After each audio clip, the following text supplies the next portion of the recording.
We are studying Malachi. This is the first in our study, verse by verse, of the book of Malachi. So please turn to Matthew chapter 1. Please turn to Matthew chapter 1. We think of Malachi as the last book of the Old Testament, and to us it is. But to Jesus it was not. To the Lord, the Old Testament ended with Chronicles. And before we begin our study of Malachi, we'll consider why we have our Old Testament books in a different order than the Jews had them. The first 5 books, Matthew, Mark, Luke, and John, they were in the same order. But then the order of the books switched between the Hebrew Scriptures and our Bible. We have the same books, but they're in a different order. The Roman Catholics cannot say that. They have different books. And the New Testament says that God committed to the Jews the oracles of Scripture.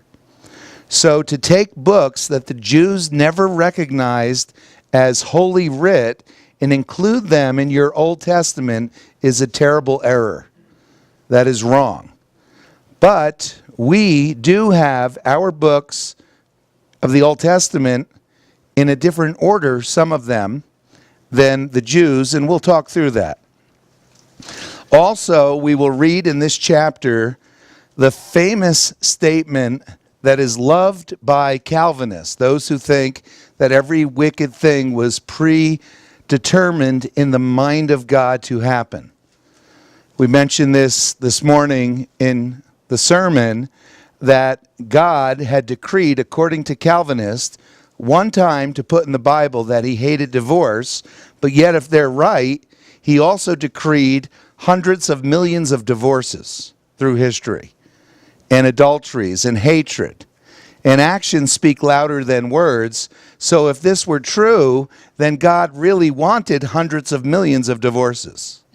And to say that he hated divorce is somewhat of a non sequitur.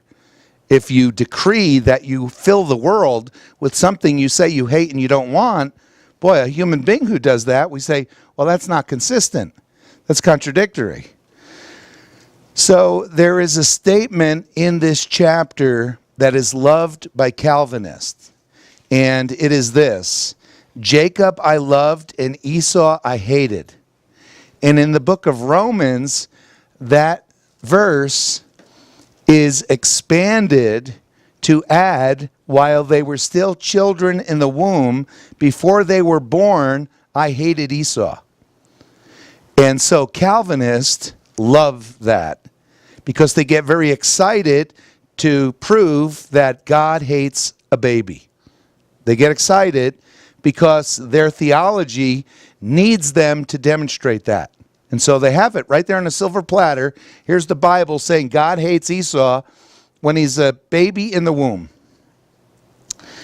Now we will see that when Jesus said that you must hate your father and mother in order to be his disciple, that love and hate used like this are a Hebrew figure of speech.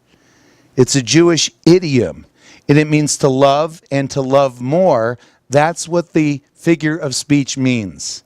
It means to love and love more.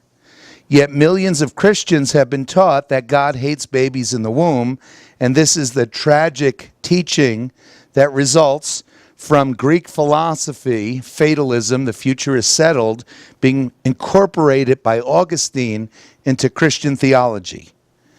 We'll also read of Israel's disobedience in this chapter, when God had commanded them to offer as a sacrifice the best that they had. They're going to take what they have of their herd, their sheep, their cattle, and they're going to bring to God the best, to give to him, to offer back to him. And as a sin offering, a blood sacrifice that pointed to Jesus Christ. God said, when you do this, take a lamb without spot or blemish. Don't take the worst of your flock and give it to me. Take the best. And we will see that Israel often offered the worst. Lambs that were scrawny, crippled, and blind. And God points out, you wouldn't insult the king with such a tribute, yet you think that because you can't see me, you give me that.